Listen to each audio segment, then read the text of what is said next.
Have you ever found yourself so angry that you took it out on something as simple as a doll or your shoes? What if I told you that these small moments of frustration could teach us something profound about how we handle relationships, both with the world and ourselves? Imagine a Zen master telling you to ask for forgiveness from an inanimate object. It sounds strange, right?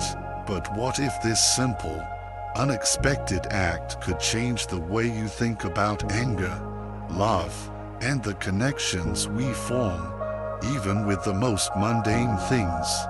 Could asking for forgiveness from a doll or a pair of shoes actually help you find inner peace? Today, let's dive into a powerful lesson from a Zen master that might just change the way you see the world and your relationships with everything in it. Once there was a great Zen master named Renai, a figure known far and wide for his wisdom. People traveled from all corners of the land to seek his counsel. One day, a man came to see him. He was clearly upset. His mood was heavy, his mind restless. As he entered the room, frustration clouded his every action. He slammed the door behind him, removed his shoes and threw them aside carelessly. In his mind, he had already decided the day was not going well. As the man lifted his foot to step further into the room, Renai calmly said, "Stop, don't enter." The man, surprised by this command, turned around and asked, "Why?" Renai responded simply, "First, go and ask for forgiveness from the doll and your shoes." The man stared at Renai, confused and a bit irritated. "What are you talking about?" He exclaimed, "I've heard people say Zen masters are mad, but I didn't believe it. Now I think it's true. Asking for forgiveness from dolls and shoes. What nonsense is that?"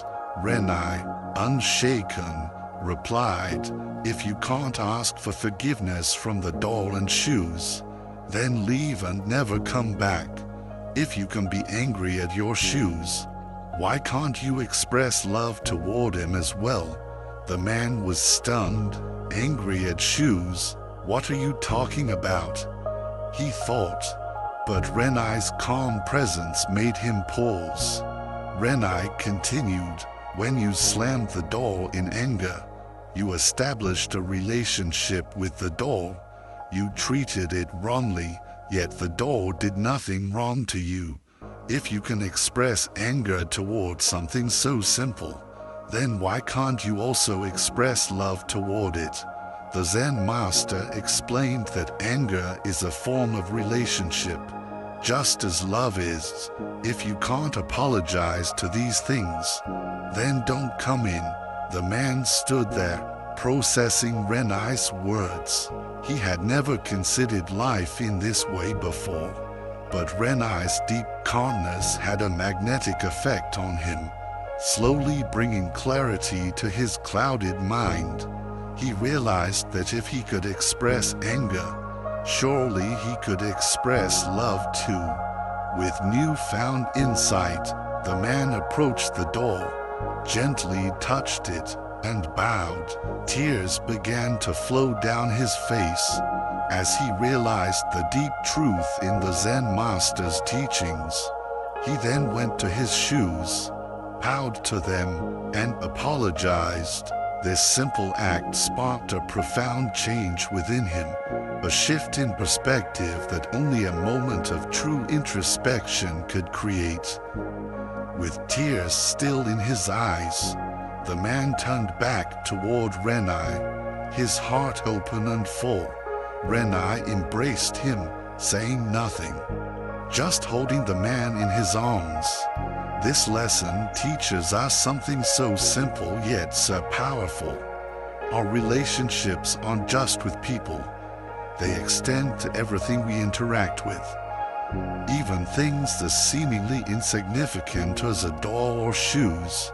But how often do we forget this and let our anger or frustration cloud our ability to express love and kindness? What would happen if we treated everything with the same mindfulness and respect? Let's take this wisdom into our own lives and see how it can change the way we relate to the world. And with that, let's move forward into the next part of this journey, where we explore how to transform our emotions into tools for peace. We've learned how our responses to the world around us can either fuel negativity or foster love and peace. Now, let's explore how we can apply this wisdom in moments of anger, frustration, and conflict. In life, we cannot always control the circumstances that come our way. Challenges, conflicts, and moments of frustration will inevitably arise. But what we can control is how we respond to them.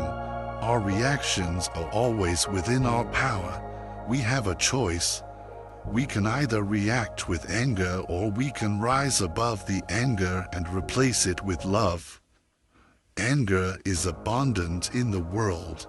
It's present in every town, every village, and even within the walls of our homes. But what happens when we respond to anger with more anger? It only fuels the flames. Fighting fire with fire will never put out the blaze. Instead, we must smother the fire, not fan it. And the only way to do that is through love and forgiveness. It takes an immense amount of energy to respond with anger, and that energy often leaves us drained, depleted, and exhausted. But when we choose love instead, we not only diffuse the situation, but we also find that love has a unique power to energize us. Responding lovingly doesn't weaken us. It opens the door for divine love to flow through us, infusing us with new strength and vitality. The next time you find yourself in a situation where anger is taking hold, take a moment to pause. Become aware of your emotions. Notice the tension rising within you. Instead of reacting with anger, choose to respond with love. It's amazing how that simple shift can change the dynamic of the situation. Not only will you find peace in your own heart, but you will also influence the environment around you. Imagine the ripple effect of this practice. If we all began to respond with love instead of anger, we could transform the world around us. Little by little, our communities, our societies, and our environments would begin to shift.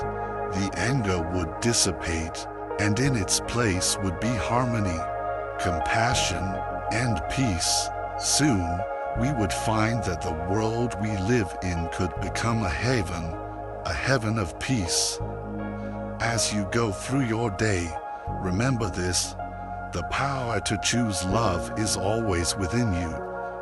Whether it's in the face of anger or conflict, responding with love will bring more peace into your life and into the lives of those around you. If this message resonated with you, I invite you to subscribe for more teachings on peace, love, and how we can all contribute to a better world. Together, let's build a future rooted in harmony. Take care, and may love guide you in all that you do.